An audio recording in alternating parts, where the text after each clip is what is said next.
नमस्कार, आप देख रहे हैं एसबीटी न्यूज और पेश है इस वक्त राजस्थान की खास खबरें।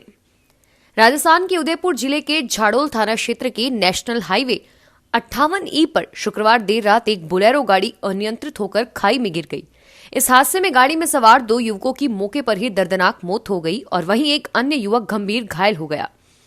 बताया जा रहा है कि यह हादसा मगवास के पास हुआ। गाड़ी में एक निजी टेलीफोन नेटवर्क कंपनी के कर्मचारी सवार थे। बोलेरो की गति तेज होने पर मोड़ पर चालक द्वारा नियंत्रण खो दिया गया और गाड़ी खाई में जा गिरी। बूंद बूंद पानी के जद्दोजहद करते लोगों के हलक तर करने के लिए सरकार ने अब कमर कस ली है। भरतपुर जिले के हर घर तक पानी पहुंचाने के लिए सरकारी मंशा के अनुरूप विभाग ने खाका खींच लिया है। हालांकि इसमें थोड़ा वक्त लगेगा, लेकिन जिले के 1426 गांवों को आगामी 4 साल में पीने का भरपूर पानी मुहैया हो सकेगा। इसके लिए गांव-गांव ग्राम जल एवं स्वच्छता मिशन समितियों का गठन किया जा रहा है। कुल राजस्व गांवों में से 934 गांवों में यह कवायद की जा चुकी है। इंटरनेशनल बॉर्डर देखने के लिए जैसलमेर के तनोट और श्रीगंगानगर के हिंदमल कोट के बाद बीकानेर का सांचू पोस्ट तैयार हो रहा है। पाकिस्तान से सटी राजस्थान की पश्चिमी सीमा पर बीकानेर में बीएसएफ की सांचू पोस्ट अब टूरिस्ट डेस्टिनेशन बनने वाला है। दरअसल सांचू पोस्ट पर छोटा वार म्यूजियम बनाया गया है और यहां भारत पाक के बीच 1965 और 1971 में हुए युद्ध का वृतांत पत्थर पर गढ़ा गया है। यहां एक बड़ा हॉल भी बनाया जाएगा जिसमें युद्ध की डॉक्यूमेंट्री दिखाई जाएगी। बीकानेर पुलिस ने झारखंड से तस्करी कर लाए गए 21.27 किलो डोडा पोस्ट से लदा ट्रक पकड़ा है। इसकी कीमत करीब 80 लाख रुपए है। ट्रक चालक को गिरफ्तार किया है, जिससे पूछताछ की जा रही है। पुलिस ने ट्रक रोककर पूछताछ की तो ड्राइवर ने ट्रक में स्टील की गिट्टी भरी होना बताया। पुलिस को शक हुआ और ट्रक की तलाशी ली गई तो तिरपाल के नीचे 139 बोरों में छिपाकर रखा 21.27 किलो डोडा पोस्ट बरामद हो गया। जिन बिल्डर्स ने तय समय में घर का सपना पूरा नहीं किया, उनके खिलाफ रेरा कार्रवाई करने जा रही है। रेरा ने जयपुर, जोधपुर, उदयपुर, कोटा व एनसीआर क्षेत्र में चल रहे ऐसे बिल्डर्स और डेवलपर की सूची बनाई है जिन्होंने तय समय में प्रोजेक्ट पूरा नहीं होने पर भी एक्सटेंशन सर्टिफिकेट के लिए आवेदन नहीं किया। ऐसे कुल 330 प्रोजेक्ट्स हैं, जिनमें से 100 से ज्यादा को नोटिस भेजा गया है। नोटिस का जवाब 3 हफ्ते में पेश करना होगा। ब्रिटेन में कोरोना वायरस का नया स्ट्रेन मिलने के बाद से भारत सहित कई देशों ने यूनाइटेड किंगडम से आने जाने वाली फ्लाइट्स पर बीते मंगलवार देर रात 12 बजे से 31 दिसंबर तक रोक लगा दी है। इसे देखते हुए जयपुर एयरपोर्ट पर भी अलर्ट जारी कर दिया है। एयरपोर्ट निदेशक जेएस बलहारा और सीआईएसएफ कमांडेंट वाईपी सिंह ने बताया कि डीजीएस के निर्देशों के बाद जयपुर एयरपोर्ट पर भी आरटीपीसीआर टेस्ट किया जा रहा है। बीजेपी प्रदेशाध्यक्ष सतीश पूनिया ने कहा कि राजनीति में शब्दों की मानहानि बहुत आसान है और वहीं काम अशोक गहलोत कर रहे हैं। कांग्रेस के परिवार का झगड़ा है, लेकिन सीएम पड़ोसी पर आरोप लगाते हैं। सबके सामने प्रमाण है कि यह कांग्रेस के घर का झगड़ा है। उनकी खुद की पार्टी के विधायक एवं पूर्व मंत्री ही उनके मंत्रिमंडल पर सवाल उठाते हैं। मंत्रिमंडल में से खरपतवार को बाहर निकालने की बात करते हैं।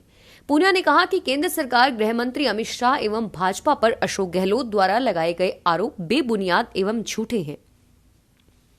अजमेर के महर्षि दयानंद सरस्वती विश्वविद्यालय में हिंदी विभाग की दुर्गति हो रही है और इस साल 19 विद्यार्थियों ने ऑनलाइन फॉर्म भरे और दुर्भाग्य से किसी ने फीस जमा नहीं कराई और अब विभाग बगैर दाखिलों के चलेगा।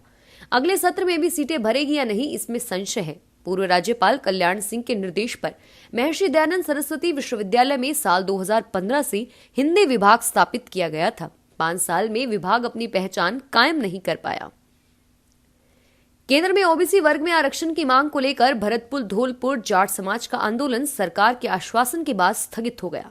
राज्य सरकार ने समाज की तीनों प्रमुख मांगों को मानने पर सहमति जताई है।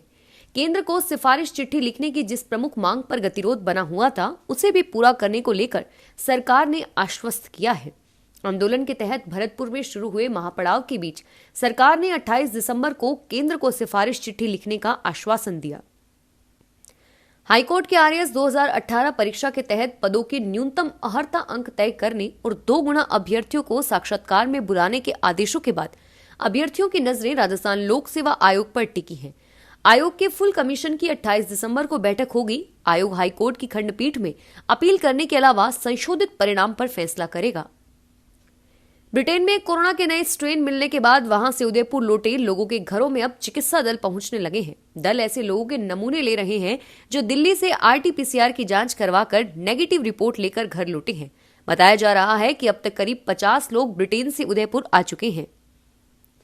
प्रतापगढ़ जिले में अधिकांश कुएं बिना मुंडेर के हैं और ऐसे में इन कुओं में आए दिन वन्य जीव और अन्य मवेशी गिर जाते हैं जो कई बार काल का ग्रास भी बन जाते हैं।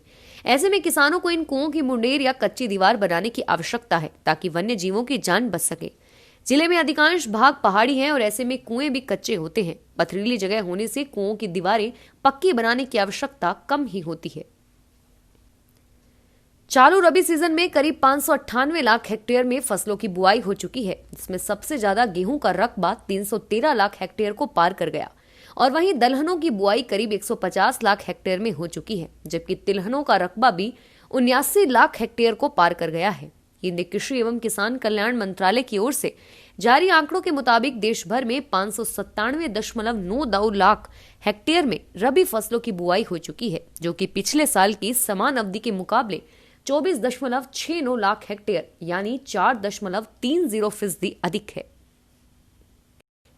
राजस्थान सरकार की 2 साल की उपलब्धियों का जिक्र करते हुए मुख्यमंत्री अशोक गहलोत ने किसान कर्ज माफी, स्वास्थ्य सेवाओं और ऊर्जा क्षेत्र से लेकर नई खनिज नीति का भी जिक्र किया। गहलोत ने कहा कि आयुष्मान भारत स्वास्थ्य बीमा योजना नए साल में जनवरी तक शुरू हो जाएगी। उन्होंने कहा कि राज्य सरकार ने इसे राष्ट्रीय खाद्य सुरक्षा योजना के लोगों को भी शामिल किया है और इससे प्रदेश में 50 लाख लोग इस योजना से अतिरिक्त जुड़ेंगे। फिलहाल इस बुलेटिन में इतना ही और फिर हाजिर होंगे तमाम बड़ी खबरों के साथ। SBT न्यूज के वीडियो देखने के लिए हमारे चैनल को सब्सक्राइब करें और नोटिफिकेशन पाने के लिए बेल आइकन को प्रेस करें।